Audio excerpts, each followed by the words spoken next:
বিসমিল্লাহির রহমানির রহিম। দেশ ও দেশের বাইরে যারা আছেন তারা আমাদের দুই ভাই, যে আমরা আমার আপন খালাতো ভাই, এরা আপনার মাঝে মধ্যে ভিডিও পাঠ করে যায়, এগুলো টিকটক করতেছি, ভিডিও করতেছি। এই যে আমার ভাগ্নের, এই যে আমার ক্যামেরাম্যান, এই যে আমার ক্যামেরাম্যান। এই ভিডিওগুলো আমি কালকে টিকটকে ছাড়বো। আমার এক ফ্রেন্ড চাইছে যে আপনার ক্যামেরাকে ধরে দেখেন, এই যে ক্যামেরাকে দেখাইতেছি। শাহরুখ দেব ভূমি অফিস আছে, ওই যে ভূমি অফিস, ভূমি অফিস, এটা ভূমি অফিস। এটার বারান্দায় বসে আছে। তুমি কিছু বলবা? জি আলহামদুলিল্লাহ, সবাই ভালো থাকবেন।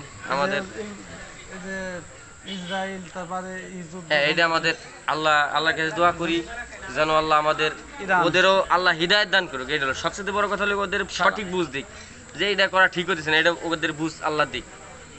কারণ গন্ডগোল দেশ ঘুরে লাগাইলে তো খালি অভিনয়, যে আল্লাহ ওদের সঠিক বুঝটা দিক। এই জন্য সঠিক বুঝ যখন পাবি তখন ওরা ঠিকই বন্ধ হয়ে যাবে, গন্ডগোল আর করতে চাবি না। সবাই দোয়া করবেন যাতে সারা বিশ্বের যুদ্ধটা থামে যায়, ইউক্রেন রাশিয়া যুদ্ধটাতে থামে যায়। আল্লাহর কাছে খুব দোয়া করি, আল্লাহ তুমি সারা দেশের যুদ্ধকে আল্লাহ তুমি হেফাজত করে তুমি বন্ধ করে দাও। আল্লাহ তুমি সবাই আমাদের ভিডিওটা শেয়ার গাইবে হইতে আল্লাহ তুমি বন্ধ করে দাও।